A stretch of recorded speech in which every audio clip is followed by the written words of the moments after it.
بسم الله الرحمن الرحيم.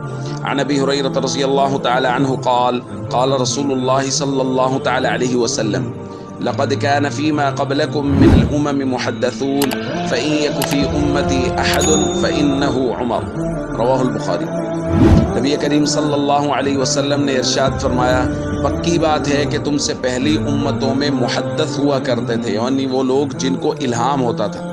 حضور علیہ الصلوۃ والسلام نے فرمایا اگر میری امت میں ایسا کوئی شخص ہے تو وہ عمر ہے رضی اللہ تعالیٰ عنہ۔ دوستو، حضرت عمر رضی اللہ تعالیٰ عنہ کی شخصیت الہامی شخصیت تھی، اسی لیے بارہا ایسا ہوا کہ کسی معاملے میں جو رائے حضرت عمر رضی اللہ تعالیٰ عنہ کی ہوتی تھی، قرآن کریم بھی اسی رائے کے مطابق اترتا ہے، یعنی قرآن کریم حضرت عمر رضی اللہ تعالیٰ عنہ کی رائے کی تائید کرتا تھا۔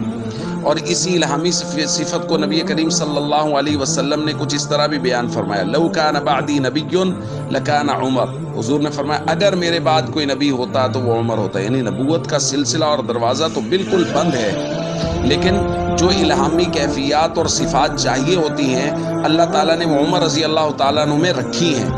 نبوت کا دروازہ بالاتفاق بالکل بند ہے، لیکن الہامی کیفیات حضرت عمر رضی اللہ تعالیٰ عنہ میں موجود ہے۔ حضرت علی رضی اللہ تعالیٰ عنہ فرماتے ہیں ما نبعد ان السکینۃ تنطق علی لسان عمر، ہمارے ہاں یہ بات کوئی بعید نہیں تھی کہ سکینہ، وقار یا قول فیصل وہ عمر رضی اللہ تعالیٰ عنہ کی زبان پر جاری ہوگا۔